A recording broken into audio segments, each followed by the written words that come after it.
दोस्तों एक बार फिर से बहुत बहुत स्वागत है आप सभी का आपके अपने YouTube चैनल पर। मुख्य समाचारों को जानेंगे जहां पर पहुंचाएंगे हरियाणा चुनाव को लेकर आ रही है ताजा बड़ी खबर। वहीं दूसरी तरफ दोस्तों जानेंगे बिग ब्रेकिंग अपडेट, इसी प्रकार की तमाम बेहद बड़ी खबरें। दोस्तों बीजेपी में बड़ी बगावत, आरएसएस बीजेपी में ठनी, क्या कुछ मामला है दोस्तों जानेंगे। बीजेपी को बड़ा सबक सिखाएंगे क्या यहाँ पे मोहन भागवत आरएसएस प्रमुख, बदले बदले उनके तेवर नजर आ रहे हैं। दोस्तों लिया ऐसा फैसला कि दिल्ली खेमे में मचा हड़कंप। इसी प्रकार की तमाम बेहद बड़ी खबरें दोस्तों आगे वीडियो में आप सभी तक पहुंचाएंगे। आप लोगों से रिक्वेस्ट है आप लोग साथ में बने रहिए, और अगर आप चैनल पर नए हैं तो चैनल को सब्सक्राइब करके घंटी के आइकन को जरूर दबाइए, जिससे कि लेटेस्ट नोटिफिकेशन आपके मोबाइल पर सबसे पहले पहुंचे। चलिए दोस्तों पहली अपडेट की ओर चलते हैं। जी हां दोस्तों, सबसे पहले और बड़ी खबर में आपको बताते चले बीजेपी को क्या बड़ा सबक सिखाने की तैयारी में आरएसएस। ऐसा फैसला लिया कि दिल्ली खेमे में हड़कंप मच गया। लोकसभा चुनाव के बाद से इस बात की चर्चा जारी है भाजपा का अगला अध्यक्ष कौन बनेगा। नए राष्ट्रीय अध्यक्ष की नियुक्ति पर शायद अब मंथन समाप्त हो जाए, क्योंकि अचानक से पूर्व सीएम वसुंधरा राजे का नाम सामने आ रहा। जी हां, सियासी गलियारों में कहा जा रहा है कि आरएसएस ने राजस्थान की पूर्व मुख्यमंत्री वसुंधरा राजे को अगला अध्यक्ष बनाने के नाम का प्रस्ताव भेजा। हालांकि इस पर पीएम मोदी और गृह मंत्री शाह खुश नहीं है, क्योंकि वसुंधरा से उनकी खास बनती नहीं है। बीजेपी की सूत्रों की माने तो आरएसएस की तरफ से संजय जोशी ने वसुंधरा राजे के नाम का प्रस्ताव भेज दिया है। दोस्तों राजस्थान विधानसभा चुनाव 2023 में सीएम की रेस में वसुंधरा राजे सबसे आगे थी। हालांकि पार्टी ने उन्हें पूरी तरीके से दरकिनार कर दिया और पहली बार विधायक बने वजनलाल शर्मा को सूबे की जिम्मेदारी सौंप दी। दोस्तों आपको बताते चले 2018 में अमित शाह गजेंद्र सिंह शेखावत को राजस्थान की जिम्मेदारी सौंपना चाह रहे थे, लेकिन वसुंधरा ने वीटो करके उन्हें रोक दिया था। तभी से शाह से उनकी दूरी बढ़ गई थी, बन नहीं रही थी। लेकिन दोस्तों अब यहाँ पर आरएसएस ने पूर्व सीएम वसुंधरा राजे को यहाँ पे बीजेपी का राष्ट्रीय अध्यक्ष बनाने का प्रस्ताव बीजेपी को भेजा।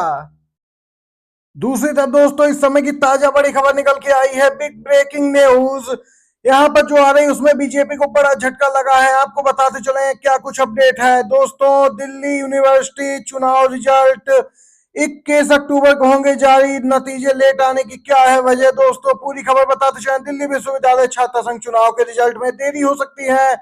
हालांकि नतीजे आज घोषित होने थे, लेकिन दिल्ली हाईकोर्ट ने नतीजों पर रोक लगा दी। अब हाईकोर्ट के आदेश के बाद ही मतगणना शुरू होगी, फिर नतीजे घोषित किए जाएंगे। वोटिंग के दौरान सार्वजनिक संपत्तियों की तोड़फोड़, उन्हें नुकसान पहुंचने के मामले में पूरी जांच होने तक काउंटिंग पर रोक लगा दी गई थी। बता दें कि इस बार डीयू चुनाव में एबीवीपी और एनएसयूआई उम्मीदवारों के बीच कांटे की लड़ाई देखने को मिली है।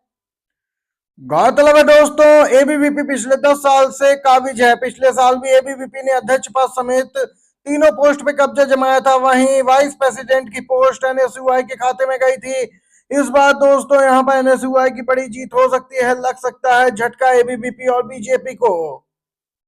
वहीं दोस्तों वित्त मंत्री निर्मला सीतारमण के खिलाफ एफआईआर दर्ज करने का आदेश, चुनावी बॉन्ड से उगाही करने का आरोप है। इस समय की एक बड़ी खबर में जानते हैं दोस्तों, केंद्रीय वित्त मंत्री बुढ़ापा सिंह निर्मला सीतारमण के खिलाफ एफआईआर दर्ज करने का आदेश दिया।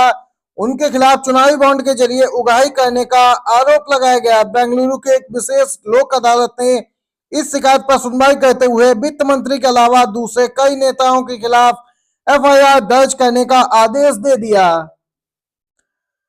दोस्तों कोर्ट ने तिलक नगर पुलिस को एफआईआर दर्ज करने का आदेश दिया था। वित्त मंत्री निर्मला सीतारमण के साथ साथ बीजेपी के राष्ट्रीय अध्यक्ष जेपी नड्डा, बीजेपी प्रदेश अध्यक्ष वीवाई विजेंद्र, बीजेपी नेता नलिन कुमार कटिल, केंद्रीय और राज्य बीजेपी कार्यालय और ईडी विभाग के खिलाफ शिकायत दर्ज कराई गई है। देख सकते हैं दोस्तों ईडी भी यहाँ पे मामले में बुरा फंसी है।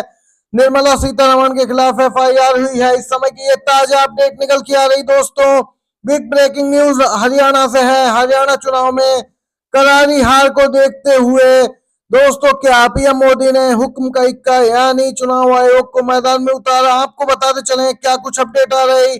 चुनाव आचार संहिता लगने के बाद ओपिनियन पोल, एग्जिट पोल पर रोक होती है, पर अखबार न्यूज चैनलों के पत्रकार चुनाव में अपना चुनावी आकलन हमेशा करते हैं। अब की बार पत्रकारों के आकलन में बीजेपी बुरी तरीके से हार रही। इसीलिए दोस्तों अब चुनाव आयोग खुद पत्रकारों को धमका रहा कि उनका आकलन आचार संहिता का उल्लंघन है। हरियाणा जनता को अगर सरकार बदलनी है तो उनके बीजेपी के साथ साथ चुनाव आयोग और ईवीएम से भी लड़ना होगा, ये कहना है कांग्रेस पार्टी का। जी हां दोस्तों, आपको बताते चलें इस पूरे मामले पर वरिष्ठ पत्रकार भी अपनी राय रखते नजर आ रहे हैं। बोल रहे हैं कि मोदी जी चुनाव जीतने के लिए किसी भी हद तक जा सकते हैं, ईवीएम में तो हेर फेर करा ही सकते हैं, जैसे 2024 में लोकसभा चुनाव में की थी। वरिष्ठ पत्रकारों का कहना है कि लोकसभा चुनाव में अगर ईवीएम में हेर फेर नहीं हुई होती तो मोदी जी को 180 से ज्यादा सीटें नहीं मिलने वाली थी। दोस्तों hashtag Haryana election, hashtag Rahul Gandhi voice of India जबरदस्त तरीके से ट्रेंड कर रहा है सोशल मीडिया पर। वहीं दोस्तों हरियाणा से इस वक्त की एक ताजा अपडेट निकल के आ रही है। बड़ी खबर, कांग्रेस सांसद कुमारी सैलजा का बड़ा बयान, कांग्रेस में दलित समाज का सीएम हो सकता है। अपने आप को भी सीएम पद की रेस में शामिल बता चुकी हैं कुमारी सैलजा। गौरतलब है वह एक बड़ा दलित चेहरा है कांग्रेस पार्टी की ओर से हरियाणा विधानसभा चुनाव में। दूसरी तरफ हरियाणा में ही भाजपा की टेंशन बढ़ी है। भारत जोड़ो यात्रा की तर्ज पर 30 सितंबर से 3 अक्टूबर तक राहुल गांधी प्रियंका गांधी हरियाणा में करने वाले हैं रथ यात्रा। दोस्तों यह रथ यात्रा 25 विधानसभा सीटों से होकर गुजरेगी, जिन पर कांग्रेस नेता राहुल गांधी यहां पे अभी तक नहीं पहुंच बना पाए हैं। भाजपा अब ज्यादा मुश्किल में आ जाएगी। कांग्रेस यहां पे पूरा प्लान बना चुकी है, रोड मैप तैयार है और उसे अब जमीन पर उतारने की तैयारी है। 30 सितंबर से 3 अक्टूबर तक जबरदस्त तरीके से कांग्रेस पार्टी इस पूरे कार्यक्रम को आगे बढ़ाएगी, रथ यात्रा को। दोस्तों आप भी कांग्रेस पार्टी के इस कार्यक्रम के साथ हैं तो लाइक कीजिएगा, वीडियो को कमेंट बॉक्स में जरूर लिख दीजिए। जय हिंद। वहीं दूसरी तरफ सैलजा कुमारी का बयान आया है, कांग्रेस की पूर्ण बहुमत से सरकार बनेगी, जांच एजेंसियों का गलत इस्तेमाल हो रहा है। गौरतलब है बीते दिन कांग्रेस के नेता पर ईडी की कार्रवाई देखने को मिली, 44 करोड़ की संपत्ति जब्त कर ली गई। दोस्तों इस पूरे मामले पर अब हरियाणा कांग्रेस में लगातार प्रतिक्रियाओं का दौर है। कांग्रेस सांसद कुमारी सैलजा ने हरियाणा के फतेहाबाद में चुनावी जनसभा को संबोधित करते हुए कांग्रेस उम्मीदवार के समर्थन में वोट देने की अपील की है जनता से। इस दौरान मीडिया को संबोधित करते हुए कुमारी सैलजा ने कहा कि यह जनसभा बताता है कि हरियाणा में इस बार कांग्रेस की सरकार बनने जा रही है। यहाँ पर दोस्तों आपको बताते चले, इसके साथ ही उन्होंने कहा कि केंद्र सरकार केंद्रीय जांच एजेंसियों का गलत इस्तेमाल कर रही है। कोर्ट ने भी इसके ऊपर गंभीर टिप्पणी की, लेकिन यह लोग मानने को तैयार नहीं। मेरा मानना है कि राज्य दर राज्य कांग्रेस का ग्राफ बढ़ रहा है। कुमारी सैलजा ने कहा कि हम मजबूती के साथ सत्ता में वापसी करने जा रहे हैं। वहीं दोस्तों आप सभी को बताते चले 90 सीटों के लिए 5 अक्टूबर को मतदान है, 8 अक्टूबर को नतीजे आएंगे। ये थी आज की बड़ी खबरें। वीडियो अच्छा लगा हो लाइक कीजिएगा दोस्तों, धन्यवाद।